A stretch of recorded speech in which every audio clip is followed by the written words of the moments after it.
Welcome back. Last moments now on the program, and we're talking insurance matters. Of course, with a total assets of about 711.4 billion naira, 795 billion naira in the first quarter. A lot is being said about the potentials inherent in the insurance sector. But in spite of the large population, in spite of the large market, insurance penetration in Nigeria is still at an all-time low. As when compared to countries like Ghana, Angola, for instance, Nigeria has a insurance penetration level of 0.43%. But the enormous potential in the sector can still be tapped going forward. And so I'm going to continue to have the conversation with Shino Olubu, who's still here with me in the studio. He's the head of research, Express Discount Asset Management. We're talking about how can this sector be stimulated to grow more. Shino, it's been, it's been like you're looking at a very big expanse of water, but we've just been able to take only a cup or maybe half a cup full. How can we take a bucket full? Thank you. There are two perspectives to this in terms of offering solutions. The first thing is market-driven solution. Second one is regulation inherent solution. Let's start with the first one. Market-driven solution is where you look at the entire value chain of the insurance business, starting from product development to marketing and communication, to sales, to claims, to after sales services, to finance. Now, all the value chain across this sector would need to go into training and retraining. The people who sell products, I want to hear beyond come and buy policy because in case you die.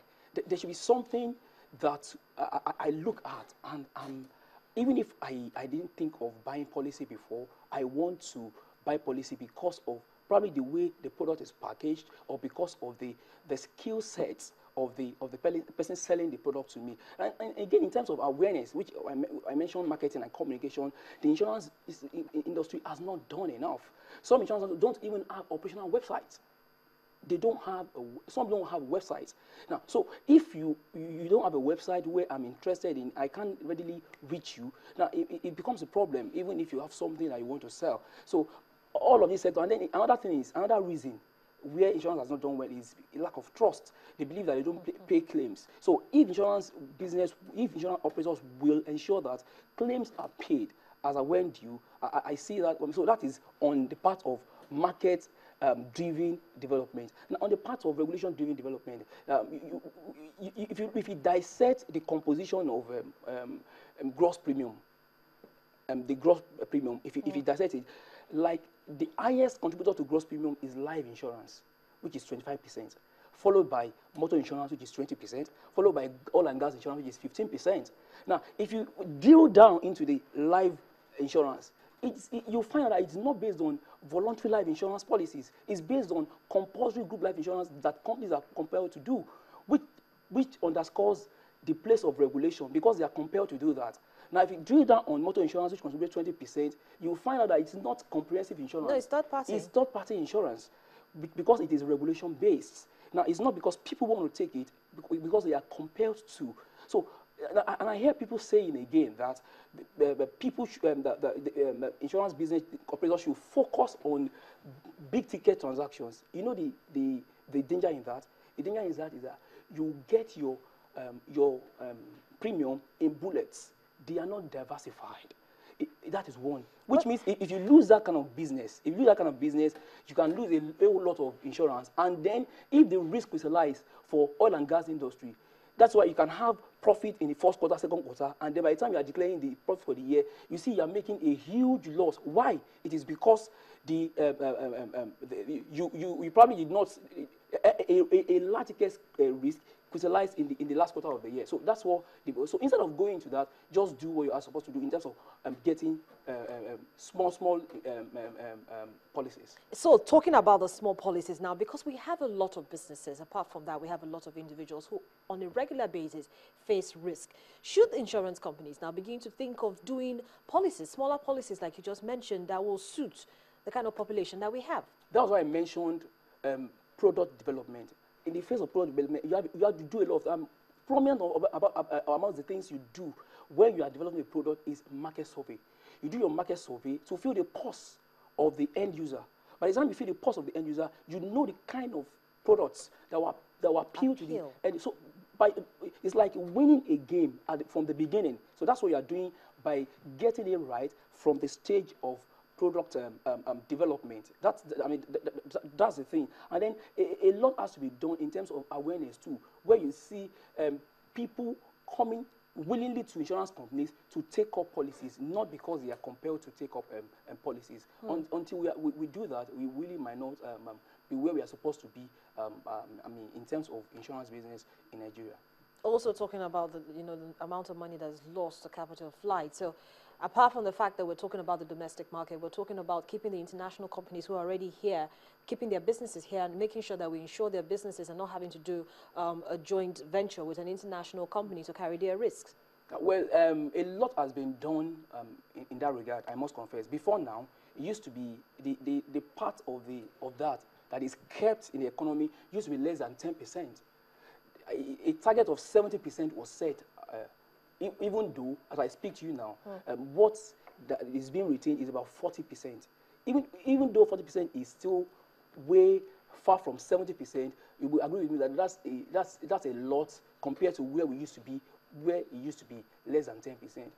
All right, my advice is, the 40% that we have, let's give these people world-class services. Let's show them that we can do it. Let's let them know that if we can do, they've given us 40%, let's do the 40% in a very professional way. Let's do it the right way. Let's deploy resources into ensuring that these things are done well. And I believe that that will be a selling point, key selling point to tell them that with 40% is what we have done. Why don't you upscale it and let us take it to? So to upscale it now, do you think the regulator, NICOM in this case now, should be talking about another recapitalization? Should be talking about asking operators to show up their capital base a little bit more to be able to carry these risks? Well, the last recapitalization that was done was risk-based, which means that they knew the size of the business that they needed to do. And one thing about capital that I found out is that when capital is not turned out, when you don't add profitability to capital, over time, the capital will be depleted.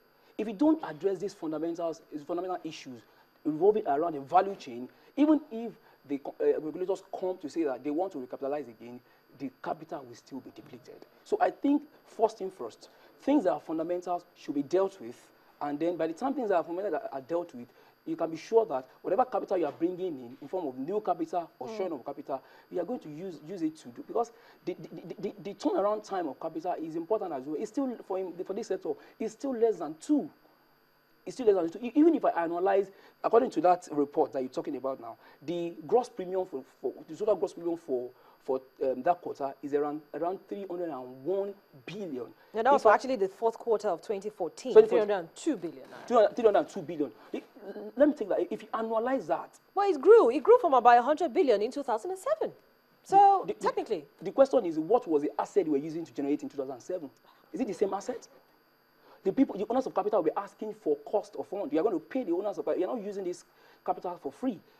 The capital you are using with equity or debt, you took them at a cost, and you're going to pay. So for you to still be in business, you should be able to, your business should give you what outweighs whatever it is you're paying as a cost of fund. So that by the time you pay your cost of fund, you have margin that you take out, you pay your bills, and then it goes back to your capital, which accumulates which takes up your capital over time. That's where to go.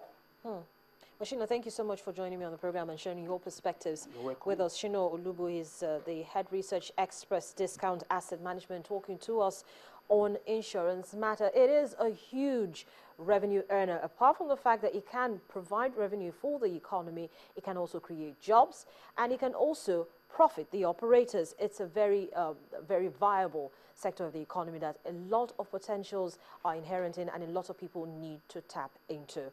It's growing, and hopefully Nigerians will key into it.